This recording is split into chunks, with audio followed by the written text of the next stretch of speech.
Kabanata 1381. Ugong. Ugong. Ugong.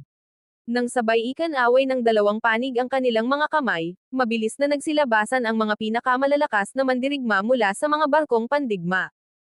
Sa isang iglap, dalawang walang kapantay na powerhouse ng dalawang akademya ang tuluyang hamarang sa daraanan ni Zephyr. Ano ang ibig sabihin nito? Iisa lang ang malinaw na sagot. Hindi na nila balak hayaang mabuhay pa si Zephyr. Umuugong. Muling umalangaw-ngaw sa buong kalangitan ang galit na ungol ni Zephyr. Nanginginig maging ang hangin sa tindi ng kanyang aura. Klang. Bigla niyang itinaas ang palad. Sumabog ang kanyang dugo at enerhiya na tila apoy ng digmaan habang nasa kaliwang kamay niya ang Blood Tiger Fist at nasa kanan naman ang Golden Combat Sword. Kasabay nito, marahas na pumaimbulog ang Blazing Sunhail Lightning sa kanyang likuran. Parang Diyos ng pagkawasak si Zephyr habang diretso siyang sumugod sa gitna ng mga kalaban. Mag-ingat kayo. Apoy iyon ng Nine Netherbird. Kahit espasyo kayang tunawin yan. Sigaw ng isa sa mga elder habang bakas ang takot sa kanilang mga mukha. Sa likod ni Zephyr, tila isang impyernong apoy ang bumalot sa kalangitan. Ang naglalagablab na Nine Netherbird Flames ay parang kayang sunugin maging ang mismong mundo. Swoosh! Biglang tumalim ang mga mata ni Zephyr. May napili siyang target. Isang matandang elder na may payat na katawan ngunit nakakatakot ang aura ng kamao. Sa bawat kibot nito, tila dumadagandong ang espasyo. Ha. Tumawa ng nakakakilabot ang matanda habang biglang sumugod ang dambuhalang Fist Phantom. Napakabilis nito kaya bumuo ng napakalaking vortex sa himpapawid. CLAAANG.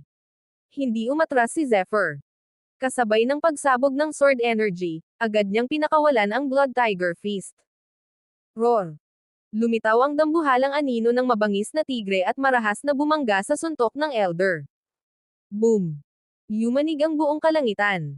Naghalo ang enerhiya ng kamao at espada sa isang nakakatakot na pagsabog. Ngunit, ang elder ng Grand Academy ay hindi ordinaryong kalaban. Isa siyang tunay na eksperto sa ikasyam na antas ng espirito. Sa harap ng ganoong kapangyarihan, unti-unting nabasag ang sword energy ni Zephyr. Bang! Malakas siyang tumilapon paatras. Ngunit bago pa siya tuluyang makabawi, sabay-sabay nang sumugod ang natitirang apat na elder. May mga palm technique. May finger arts. May nakakabinging energy blasts. Iba't ibang nakamamatay na teknik ang bumuhos kay Zephyr mula sa lahat ng direksyon. Sa loob lamang ng ilang segundo, tila nagkawatak-watak ang espasyo sa paligid niya. Parang mismong langit at lupa ang gustong dumurog sa kanya. Patay na siya. Mahinang bulong ng ilan habang nanginginig sa takot. Sayang. Napakabihirang henyo pa naman. Isang tao lang pero nilabanan ang anim na powerhouse. Nakapatay pa ng isa. Ngunit, bakit gustong-gusto siyang patayin ng dalawang akademya? At higit sa lahat, makakaligtas pa kaya si Zephyr sa bitag ng kamatayan? O ito na ang magiging katapusan ng alamat ng pinakamabangis na henyo ng kanilang panahon? Kabanata 1382. Habang nagpapatuloy ang mainit na talakayan ng lahat, unti-unting nabalot ng nakakakilabot na enerhiya ang buong kalangitan. Sa loob ng 50 kilometrong saklaw, tila nilamon ng kadiliman at kaguluhan ang kawalan. Boom! Boom! Boom! At pagkatapos, dumating ang pinaka-nakakatakot na banggaan. Ang naglalagablab na apoy ay nabasag. Ang sword energy ay tuluyang napigil. Maging ang matinding sword focus ay winasak ng walang awa. Lahat ng kapangyarihan ni Zephyr ay tila nalunod sa sabayang pag-atake ng 5 powerhouse. Tapos na ang lahat. Malamig na sambit ni Uyang Shento habang nakatitig sa nagngangalit na enerhiya sa himpapawid. Bagamat siya mismo ang pumayag sa pagpatay kay Zephyr, ramdam pa rin niya ang bigat ng kahihiyan. Dalawang dakilang akademya. Ngunit nagtulungan upang patayin ang isang junior lamang. Kapag ito'y kumalat, siguradong yayanig ang buong mundo ng mga cultivator. Huwag kayong mag-alala, Academy Master. Malupit na sabi ni Emperador Tianyao habang nakatitig sa gitna ng kaguluhan. Kapag namatay si Zephyr, ibibigay ko ang hindi kumpletong mapa ng dimensyon. Sa mga mata niya ay walang bakas ng awa. Tanging kabaliwan at kasakiman. Bahagyang lumuwag ang ekspresyon ni Uyang Shento. Totoo. Ang mapa ng dimensyon ang tunay na dahilan kung bakit sila kumilos. Ngunit matapos masaksihan ang halimaw na lakas ni Zephyr, lalo lamang siyang natakot. Dahil kung mabubuhay ang batang iyon, isang araw, siguradong babalik ito upang maghasik ng walang katapusang pagpatay. Sa gitna ng kaguluhan, patuloy na umiikot ang napakalalaking vortex. May mga anino ng dragon at tigre na sumisibol sa loob ng bagyo ng enerhiya. Maging ang espasyo ay nabubutas dahil sa sobrang lakas. Isa-isang lumitaw ang may itim na bitek sa kawalan. At sa pinakasentro ng lahat, naroon si Zephyr. Ganap na nakakulong sa bagyo ng kamatayan. Ngunit sa mismong sandaling iyon, biglang nagbago ang ekspresyon ni Wang Ding at Uyang Shento. Kriiyi. Isang matinis na huni ang biglang umalangaw-ngaw sa kalangitan. Kasunod nito, Dumagundong. Isang nakakabinging kulog ang sumabog. Sa isang iglap, ang buong langit ay nilamon ng nagwawalang kidlat. Parang libu-libong dragon ng kidlat ang sabay-sabay na nagngalit. At mula sa gitna ng unos, unti-unting lumitaw ang isang figure. May hawak na espada, may naglalagablab na pakpak, at balot ng banal na kidlat ang buong katawan. Ang banal na kasuotan ng nagliliyab na araw at impyernong kidlat. Muli, lumitaw si Zephyr. Buhay pa siya. Napaurong sa takot ang lahat. Imposible. Matapos tanggapin ang pinagsamang pag-atake ng 5 elder. Paano pa siya nakatayo? Maging ang 5 powerhouse ay hindi makapaniwala sa kanilang nakikita.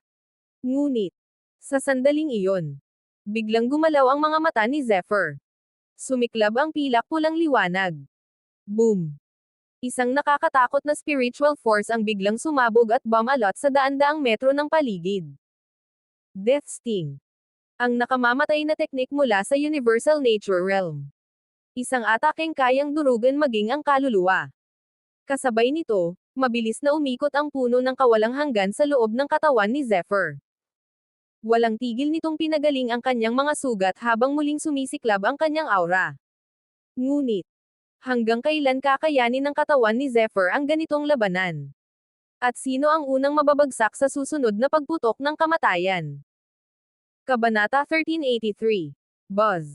Mabilis na pumaimbulog ang mga pakpak ng nagliliyab na Sunhail Lightning sa likuran ni Zephyr. Sa isang iglap, ang kanyang katawan ay naging tila isang baliw na multo habang muli siyang sumugod patungo sa 5 elder. Kasabay nito, isang walang kulay na enerhiya ang biglang kumislap sa hangin. Parang kidlat itong gumalaw. Mabilis, tahimik, ngunit nakamamatay. Death Sting. Sunod-sunod na napaungol ang 5 powerhouse. Direkta silang tinamaan ng nakakatakot na soul attack. Ang Death Sting. Ang pinakamabangis na teknik sa unang antas ng Universal Nature. Kapag tinamaan nito ang kalaban, mismong kaluluwa ang dudurugin. Kahit gaano pa kalakas ang 5 elder, hindi nila lubos na napigilan ang kapangyarihang iyon. At sapat na ang isang sandaling pagkabigla upang makahanap si Zephyr ng pagkakataon. Selyo na nag-aalis ng kaluluwa. Biglang nagliyab ang mga mata ni Zephyr. Ang nakakakilabot na sinag mula sa Eyes of Purgatory ay sumabog sa sukdulan. Puff. Biglang namutla ang isang elder at dumura ng dugo. Damn it. Mahinang ungol ni Zephyr. Kahit na tinamaan ang kalaban, ramdam niyang napakahirap supulan ng Soul Eliminating Seal ang isang tunay na master level expert. Napakalakas ng kanilang spiritual energy. Bang! Kasabay nito, isang nakakabinging huni ang umalangaw-ngaw sa kalangitan. Ang 9 Netherbird ay muling sumugod. Ang matatalas nitong kuko ay parang banal na sandata habang walang awang dumakma sa isang elder. Kasabay ng pagsabog ng maitim na apoy. Direktang nilamon ng impyernong apoy ang katawan ng matanda. Umalangaw-ngaw ang matinis na sigaw. Ngunit ilang segundo lang. At tuluyang natupok hanggang abo ang isa pang powerhouse. Tahimik ang buong paligid. 2 powerhouse. Patay na. At ang gumawa nito, isang junior lamang. Mabigat ang paghinga ni Zephyr. Kahit siya, ramdam na ang matinding pagkapagod. Minamaliit niya ang mga master-level experts. Kahit gaano kalakas ang kanyang soul art. Napakahirap supulan ng sabay-sabay ang napakaraming eksperto. Patayin siya. Galit na umungal ang isang binata. Ang orihinal na 6 na powerhouse. Hindi lamang nabigong patayin si Zephyr. 2 pa sa kanila ang namatay. Isa itong napakalaking kahihiyan. Boom! Kasabay ng dagandong ng natitirang 4 na elder. Sabay-sabay silang sumugod. Parang 4 na nagwawasakang meteor ang kanilang aura habang pinupunit ang himpapawid. Ngunit, biglang nagliyab ang mga mata ni Zephyr. 9 na ibong nether. Boom! Sa utos ni Zephyr. Biglang ibinoka ng 9 netherbird ang napakalaking pakpak nito. Kasunod nito, isang dambuhalang dagat ng itim na apoy ang sumabog sa lahat ng direksyon. Sa loob lamang ng ilang sandali, nabuo ang isang napakalaking pader ng apoy. Sinunog nito maging ang kalangitan. Sa ilalim ng nakakatakot na init, maging ang 4 na elder ay napilitang huminto. At habang abala ang lahat, biglang gumalaw si Zephyr. Swoosh! Mabilis siyang sumugod. Diretso sa 2 barkong pandigma. Ano? Nagbago ang ekspresyon ng lahat. Ano ang balak niya? Bakit siya sumusugod sa gitna ng hukbo ng 2 akademya? Hindi maintindihan ng sino man ang tunay niyang plano. Masyado kang mayabang. Malamig na sigaw ni Uyang Shento. Sa kanyang mga mata, naglalagablab ang nakakakilabot na intensyon ng pagpatay. Dahil sa araw na ito, lubos na napahiya ang Grand Academy. Napakaraming eksperto, napakaraming powerhouse. Ngunit hindi pa rin nila mapabagsak ang isang junior mula sa The Boundless Academy. At ngayon, mukhang may mas nakakatakot pang balak si Zephyr. Ngunit, ano nga ba talaga ang target ni Zephyr sa 2 barkong pandigma? Kabanata 1384.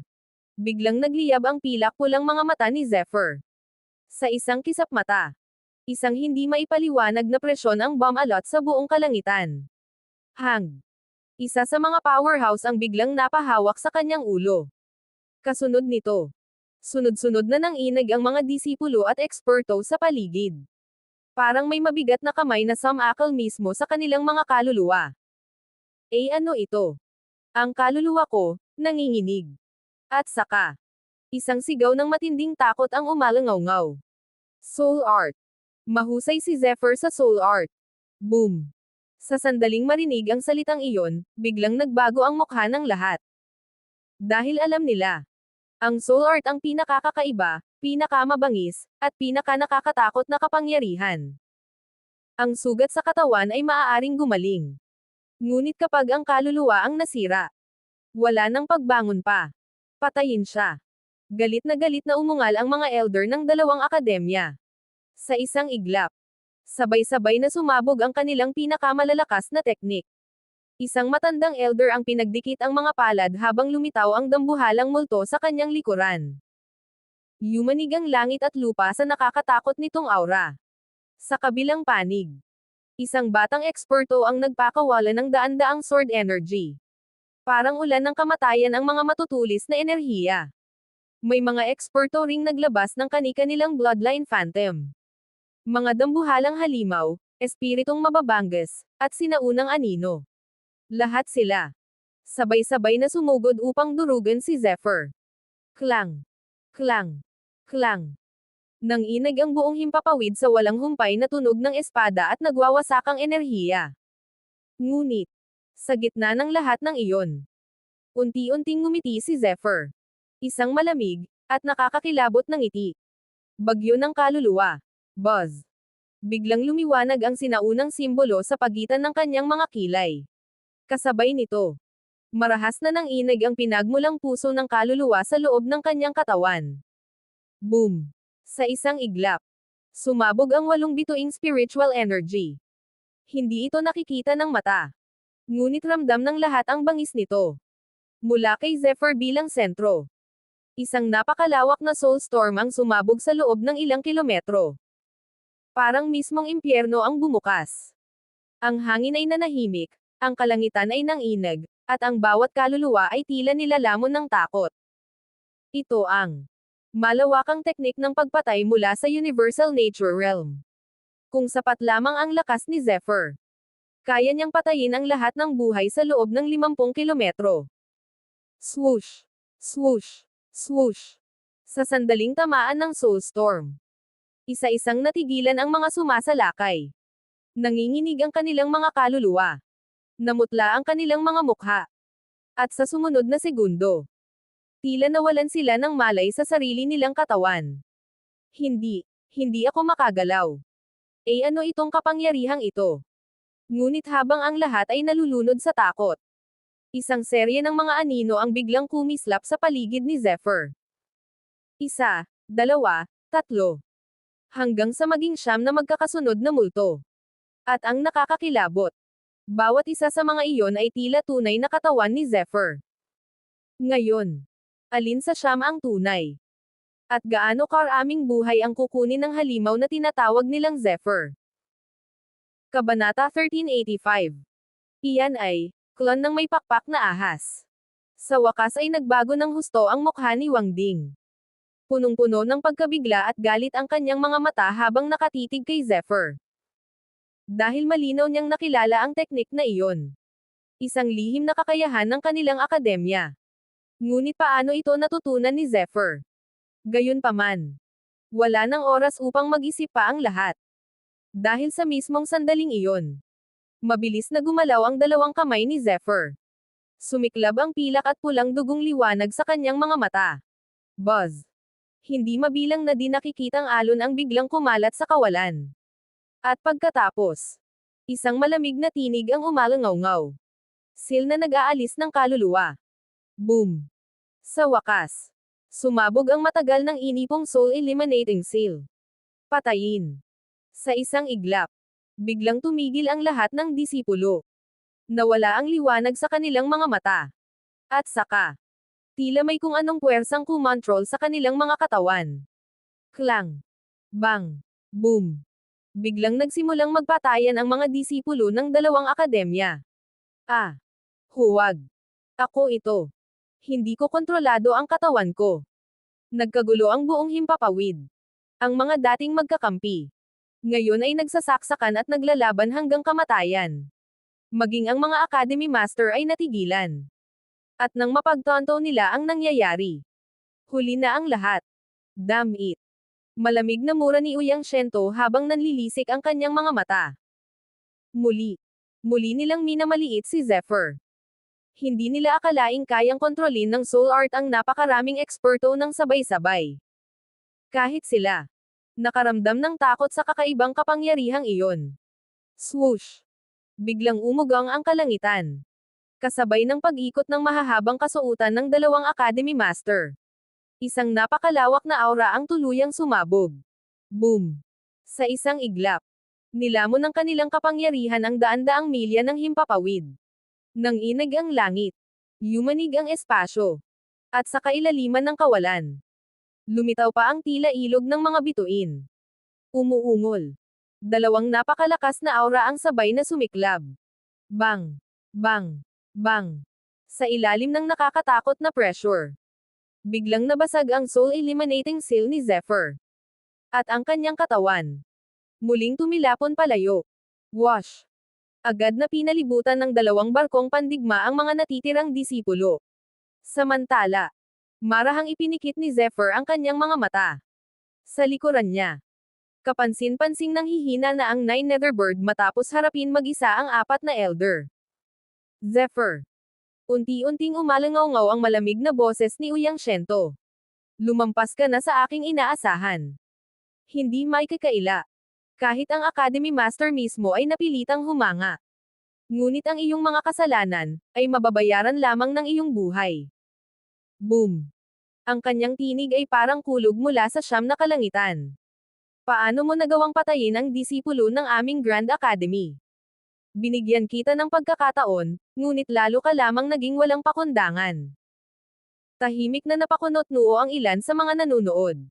Dahil kahit sino, hindi maniniwalang iyon lang ang dahilan. Napakaraming eksperto, napakalaking puwersa, at dalawang akademya mismo.